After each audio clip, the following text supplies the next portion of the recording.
Hi hello नमस्कार. मी राणी आजच्या एका नवीन व्हिडिओमध्ये तुमचं अगदी मनापासून स्वागत करते. आय होप आजचा दिवस आणि येणारे सगळेच दिवस तुम्हाला खूप छान जावेत ही स्वामी महाराजांकडे प्रार्थना. आणि म्हटलं खूप दिवस नाही, आताच म्हणजे होळीच्या दिवशीची घटना आहे. मी म्हटलं तुमच्याशी शेअर करू का नको, पण ठीक आहे म्हटलं. आधी वाटलं नको, पण पुन्हा म्हटलं ठीक आहे की तुमच्याशी चांगले वाईट अनुभव तुमच्याशी शेअर करेलच.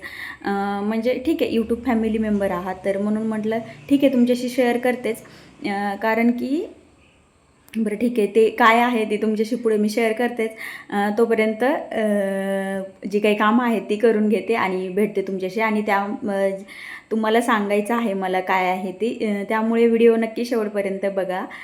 चला मी आता थोडं जे काय आहे राहिलेलं काम करून घेते आणि भेटते तुम्हाला नंतर.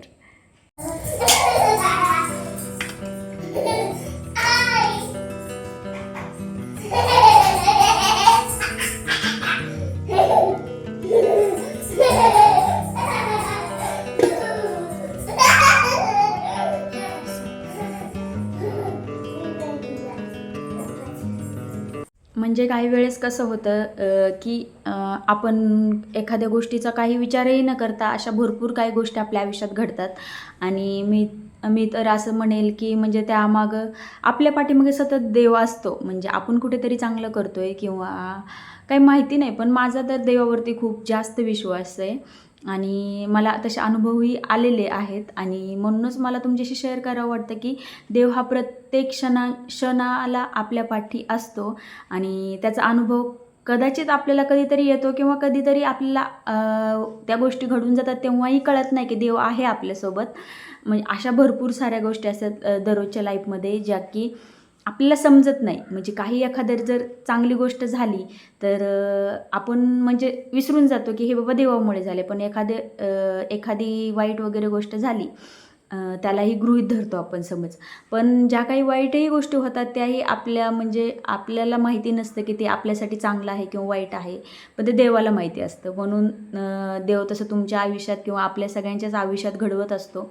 म्हणून असं नाही की चांगलं झालं म्हणजे फक्त चांगलं झालं तेवढ्यापुरतंच नाही आहे की आता वाईट झालं म्हणजे देवाचं माझ्याकडे लक्षच नाही आहे. तर काही काही गोष्टी अशा असतात की ज्या वाईट घडल्याच्या नंतर आपल्याला त्याच्यातून चांगले अनुभव येण्यासाठीही वाईट गोष्टी घडत असतात. आणि काही होणाऱ्या गोष्टी तर होतातच, त्या आपण कोणीच टाळू शकत नाही, अगदी देवही त्याला टाळू शकत नाही. पण काही ज्या गोष्टी असतात ना त्या अगदी मनाला म्हणजे मनाला स्पर्शून जातात. काही अशा गोष्टी असतात. तेच तुमच्याशी शेअर करायचं होतं मला की म्हणजे होळीच्या दिवशी काय घडलं. घरातलं माझं सगळं आवरून झालं होतं आणि मग आम्ही खाली होळी पूजनासाठी गेलो होतो, अगदी घराच्या समोरच. पण नेमकं काय होतं, आमच्या घराच्या म्हणजे दोन्ही बाजूला जरी घरे मध्ये रस्ता आहे, पण काय होतं मध्ये थोडीशी जागा आहे. म्हणजे काय होतं, पलीकडच्या रस्त्याने गाड्या अशा डायरेक्ट येतात पुढे. आणि मग काय होतं म्हणजे जो गाडी चालवणारा असतो त्यालाही कळत नाही समोरून माणसं येणारे, आणि जो इकडून चालत माणूस असतो त्यालाही कळत नाही की समोरून गाडी आलेली. असं भरपूर वेळेस होतं. म्हणजे तिथून फास्ट गाड्या वगैरे येतात असं चालू असतं. आणि असं काय झालं, आता प्रत्येक वेळेस काय झालं की मायराला बाहेर जरी खेळायला पाठवायचं आत्तापर्यंत मी तिच्यासोबतच जात असते आणि रस्त्याला तिला अजिबातच खेळू देत नाही. आणि जरी हे मुलं वगैरे असतील ना तर तिला असं स्ट्रिक्टली सांगितलेलं आहे की मायरा रस्त्याला जायचं नाही अजिबात. आणि तिने हे एवढं डोक्यात फिट्ट करून ठेवलं आहे की आईने आपल्याला सांगितलं रस्त्याला अजिबात यायचं नाही. आणि ती जरीही म्हणजे रस्त्याने पहिले कितीही लांब गाडी असेल ना, 1 मिनटं 2 मिनटाच्या अंतरावरती, तरी ती थांबते. म्हणजे इकडच्या कडेला किंवा तिकडच्या कडेला तिला सांगितलं समोरचं पिऊचं घर आहे तिथे बसायचं, नाहीतर आपल्या इथे आहे तिथे पायऱ्यांवरती बसायचं, तर ती तसंच फॉलो करते. आणि नेमकं काय झालं, त्या दिवशी आम्ही होळी पूजा करून येत होतो आणि मायरा माझ्यासोबतच होती, म्हणजे थोडीशी मागे होती. आता मागे थोडी चालत होती ती माझ्या, आणि पुढे आता घराच्या समोरच होलिका दहन होतं, त्यामुळे काय एवढं म्हटलं ठीक आहे मायरा माझ्या मागे चालते आहे. पण नेमकं काय झालं, माझ्या मागे आमच्या गेटच्या समोरच समोरून अचानक गाडी आली. 3 जण मुलं होते एका गाडीवरती आणि गाडी त्यांची फास्ट होती की आता माझ्या पण लक्षात नाही आहे. आणि मायरा माझ्याच मागे, तर ती गाडी अचानक आली आणि मायरा त्याच्या समोरच. आणि माहिती नाही. आणि मग त्या मुलाला पण फोन आलेला होता, म्हणजे म्हणून त्यांनी ब्रेक लावला का फोनसाठी थांबला का मायरा समोर दिसली हेही मला म्हणजे विदिन सेकंड काहीच कळलं नाही मला. मायरा अचानक समोर, आणि मी असं जस्ट मागे वळून बघते तर मी मोठ्याने ओरडले आणि गाडी थांबवलेली होती. मायरा जस्ट समोर होती. आणि मग काय झालं, मी मी ते बघून मी मोठ्याने ओरडले. मायराला त्याची काही भीती नाही, पण मायराला ह्याची भीती की आई आता काय म्हणेल म्हणून. तिच्या फक्त हे माइंडमध्ये की आई आता मला किती ओरडेल म्हणून. पण मी तिला काहीच म्हटलं नाही. मी फक्त त्या मुलांकडे बघितलं आणि गाडीकडे बघितलं आणि मायरा समोर दिसती मला. विदिन सेकंड असं टच झालं की मी मोठ्याने ओरडले. म्हणजे माझ्या काळजाचा असा ठोकाच चुकल्यासारखं झालं. पण गाडीमध्ये आणि तिच्यामध्ये असं थोडंसं एवढे हाताचं अंतर असेल आणि ती समोर. आणि मग त्या मुलाला फोन आला का त्यांनी गाडी थांबवली का त्यांनी मायराला बघून ब्रेक दाबलं हेही मला समजलं नाही. कारण की जस्ट मी पुढे चलते मायरा मागे, असं कोइन्सिडन्स. आणि मग तिला वाटलं आता आई मला ओरडेल. आईने तर स्ट्रिक्टली सांगितलेलं की मायरा रस्त्याला खेळायचं नाही, गाड्यांच्या समोर जायचं नाही. मग आता तिला ह्याची भीती. आणि मी त्या हुड्यात म्हणजे लगेच मला महाराजांचा चेहरा समोर दिसला. आणि मग थँक्यू सो मच. म्हणजे देव इतका आपल्या पाठीशी असतो, म्हणजे ह्यातून आपल्याला अनुभूती घडते. म्हणजे सडनली काही काही गोष्टी घडतात ज्या की आपल्याला डोळ्याने दिसतात पण त्याच्यावरती विश्वास बसत नाही. पण थँक्यू सो मच. मी लगेच देवाचे आभार मानले.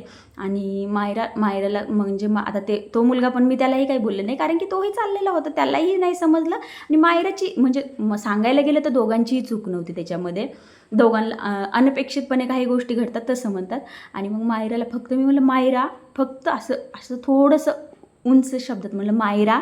तर मग मायराला वाटलं आता आई ओरडेल म्हणून मायरा इतकी म्हणजे जसं काय तिला मी फार फटके दिलेत असे, म्हणजे फार तिचा असा कंठ दाटून आला. इतकी माझ्या पुढे जिना चढत लगेच आतमध्ये आली. इतकी रडत मी तिला काहीच नाही ना ओरडले, कारण की मी घाबरले, मला माहिती ती पण तेवढीच घाबरली आहे. म्हणजे रडत आली आणि लगेच बाबा म्हणजे घरी बाबा होता तिचं बसलेला. मग लगेच म्हटली बाबा मग ते म्हटले काय झाले तर म्हणले आई. ती एवढंच फक्त म्हटली, दुसरं काहीच नाही बोलले. आणि इतकी मोठ्याने रडती, इतकी रडत होती, तिचा कंठ दाटून म्हणजे तिच्या आतमध्ये असं रडू बसलंय आणि इतकी रडत होती. आणि मी काहीच नाही बोलले तिला, कारण की आता मला माहिती आहे मी पण घाबरले, मला पण तेवढं फक्त मी मायरा म्हटलं. मग इतकी रडत होती मायरा. आणि मग घरी आले, मी म्हटलं अगं बाबू तुझी काही चुकी नव्हती. मग तिला ह्याच्यात समाधान वाटलं. मग ती उलट मग तीच म्हणते आई सॉरी. मी म्हटलं बाबू तुझी काहीच चूक नव्हती, तू नाही आली गाडीसमोरून आणि तो दादा आलता तुझ्यासमोर, एवढं म्हटलं. मग तिला कुठे म्हणायला बरं वाटलं. तिला वाटलं आता आपली चूक नाही आहे, आई आपल्याला नाही ओरडणार. म्हणलं बाबू मी तुला नाही ओरडले आणि ओरडणार पण नाही. ती म्हणली मला तू नाही ओरडणार. म्हणजे मला त्यावेळेस इतकं म्हणजे डोळ्यात पाणी आल्यासारखं झालं ना, की म्हटलं मुलं म्हणजे किती अनुकरण करतात म्हणजे आपण सांगितलेल्या गोष्टींचं. म्हटले आई तू मला नाही ओरडणार. म्हटलं नाही. मग म्हटली आई सॉरी. मी म्हटलं नाही बाबू तुझी काहीच चूक नव्हती, तो दादा समोरून आला. मग तिला कुठेतरी मनाला शांत वाटलं. मग ती शांत झाली. मग आम्ही जेवण वगैरे केलं. तर असं असतं, काही गोष्टी अनपेक्षितपणे घडतात. आणि मग असाच एक गेल्या वर्षीचा किस्सा आहे, म्हणजे ह्याच वर्षात मागच्या वर्षी पण असंच झालं होतं.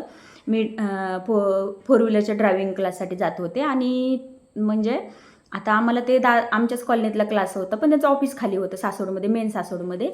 पण मग त्यांना मी सांगितलं होतं माझ्यासोबत लहान बाळे आणि माझी एक फ्रेंड होती, आम्ही असं दोघींनी मिळून लावलं होतं सोबत, कारण की मग मी ड्रायव्हिंग करताना मायराला सोबत कोणीतरी बसायला पाहिजे म्हणून सोबत लावला होता.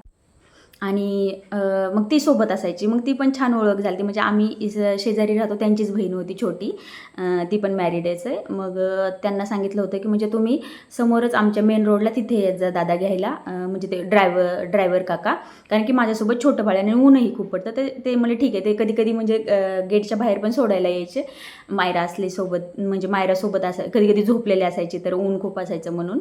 आणि मग आम्ही काही एक दिवस असं झालं की स्कूटी वगैरे नेत नव्हतं, कारण की मायरा नेमकी त्यावेळेस येताना झोपायचीच.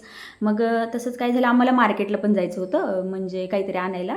म्हणून त्या दिवशी काय झालं, आम्ही स्कूटी नेली आणि तिथे समोरच म्हणजे हॉटेलच्या समोर लावली. आणि ड्रायव्हिंग क्लास झाल्याच्या नंतर आम्ही मार्केटमध्ये गेलो, मार्केटमधून सामान घेऊन येत होतो. तर त्यावेळेस पण म्हणजे येत होतो आम्ही. आणि नेमकं आमचं मेन रोड आहे तिथेच मायरा समोर उभा होती, आम्ही दोघी गाडीवरती होतो. आणि एक गाडीवाला म्हणजे ड्रिंक वगैरे त्यांनी केलेली होती, इतका फास्ट आली, इतका की म्हणजे असं क्षणात आम्हाला काहीच कळलं नाही आहे. तो असा फक्त गाडीला असा फक्त टच करून असा तो पुढे पडला. म्हणजे आमची काहीच चूक नव्हती. आम्ही सरळ समोर एका साईडने जात होतो आणि आमच्या घराकडेच म्हणजे रस्त्याला वळत होतो. पण तो इतका त्याचं म्हणजे लक्षच नव्हतं, ब्रेकवरच लक्ष नव्हतं. म्हणजे तो गाडीच येतानाच त्याची अशी गाडी आली पण आम्हाला वाटलंही नाही तो लांबून जाईल. पण आमच्या गाडीला असं खरटू असा थोडासा असा टच करून गेला. आणि तेव्हा बी टचवूड म्हणजे मायरासमोर होती म्हणून आपल्याला आता एक आई असल्याच्यानंतर जास्त लेकराची काळजी असते आणि मग मायरासोबत होती म्हणून मला इतकी जास्त भीती वाटते. तेव्हाही मी फार घाबरलेली होती. आणि तेव्हाही म्हणजे प्रत्येक वेळेस सिच्युएशनला देव हा सोबत असतो याची आठवण आपल्याला म्हणजे देव जाणीव करून देतो. आणि तेव्हाही खूप छान अनुभव आला होता मला असाच की देव खरंच सोबत आहे, माझ्या पाठीशी सदैव पाठीशी आहे. आणि महाराजांची तर रोज मी आभारी असते, रोज मी त्यांना थँक्यू म्हणते. म्हणजे ठीक आहे आजचा दिवस तुम्ही छान घालवला किंवा येणारा दिवस बघायला भेटला तुमच्यामुळे, याच्यासाठी रोज मी कृतज्ञ असते. म्हणजे मला असं म्हणायचं आहे की देव हा सगळ्यांच्याच पाठीशी असतो. म्हणजे आपण काही गोष्टींचा विचारही केलेला नसतो, काही गोष्टी विचार करूनही त्या आपल्या आयुष्यात घडत नाहीत. मग त्याला असं आपण कारणीभूत नाही कोणत्या गोष्टीला धरू शकत. म्हणजे जो देव देतो आपल्यासाठी ते नेहमीच चांगलं असतं. म्हणजे आपण कधी कधी काही गोष्टी मिळवण्यासाठी खूप जास्त प्रयत्न करतो पण ते आपल्याला मिळत नाहीत. का मिळत नाही तर त्याच्या मागं काय असतं की देवाला माहीत असतं ही पुढे चालून आपल्यासाठी चांगली आहे किंवा नाही, म्हणून ती गोष्ट आपल्या आयुष्यामध्ये घडत नाही. म्हणूनच असं नाही, असं मी तुम्हाला म्हणजे मला माहिती नाही तुमचा याच्यावरती किती बिलीव असेल किंवा नसेल, प्रत्येकाचं वेगवेगळं असू शकतं. आता मी माझं सांगितलं तुम्हाला. म्हणजे इतके कोइन्सिडन्स घडत असतात आपल्या लाईफमध्ये किंवा इतर आजूबाजूलाही आपण बघतही असतो. पण आपल्याला जे अनुभव येतात ना त्यातून आपण खूप काही शिकतो मला असं वाटतं. आणि खरंच म्हणजे मी तर म्हणजे असं माझं तर लाईफमध्ये असं असतं एखादी आता आपण मला असं वाटतं जसं जसं मॅच्युअर होतो ना तशा गोष्टी आपण समजून घ्यायला जास्त शिकतो. आणि कधी कधी कसं असतं आता नाही गोष्ट चांगली झाली म्हणजे माझं असं असतं की नाही हे नाही घडलं तर ठीक आहे, महाराजांचंच म्हणणं असेल की बाबा हे नाही घडायला पाहिजे. आणि कधी कधी काही गोष्टींमध्ये आपण खूप सारे लेसन घेतो, तेही महाराजच आपल्याला शिकवण्यासाठी देतात लेसन, असं माझं म्हणणं असतं. आणि जसं जसं आपण मॅच्युअर होतो अजून जास्त मोठे होतो किंवा वयाने किंवा म्हणा अनुभवाने मोठे होतो तसे अनुभव आपल्याला खूप काही सारे शिकवून जातात.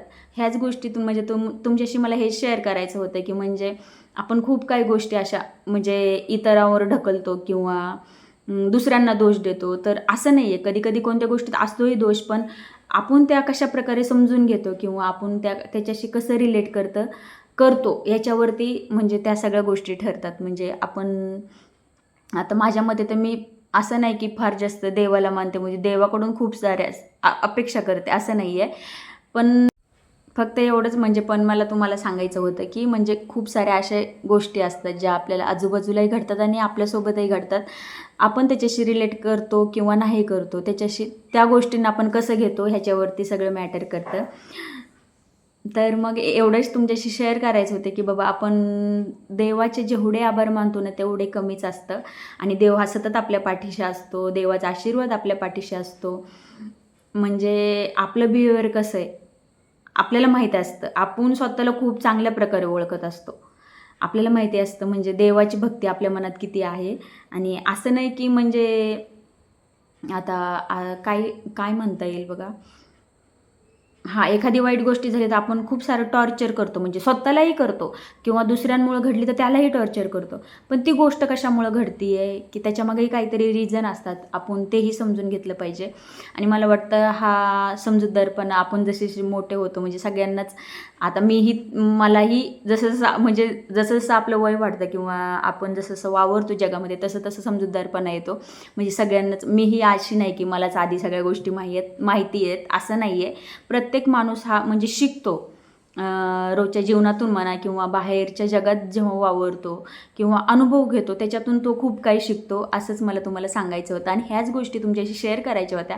आता ती गेल्या वर्षी घडलेली घटना आहे पण ही गोष्ट मी कोणाशी शेअर पण केली नव्हती, फक्त हे आम्हालाच माहिती होतं. म्हणजे आमच्या शेजारच्या ताई आहेत मग त्यांचीच बहीण आहे म्हणून आमचं एकमेकांशी डिस्कस झालं होतं. पण मी दुसरं कोणालाच काही म्हटलं नव्हतं. पण थँकफुली सगळं म्हणजे देव आपल्यासोबत सतत असतो, आपण फक्त कृतज्ञता मांडली पाहिजे एवढंच आहे. आणि आपण त्या गोष्टींना कसं घेतो किंवा कशा प्रकारे त्याला जज करतो हे फार जास्त इम्पॉर्टंट आहे. म्हणूनच मी असं म्हणेल की म्हणजे खूप साऱ्या चांगल्या गोष्टी होणं किंवा खूप सारं वाईटही होणं हे सगळं डिपेंड्स ऑन त्याच्या हातात आहे.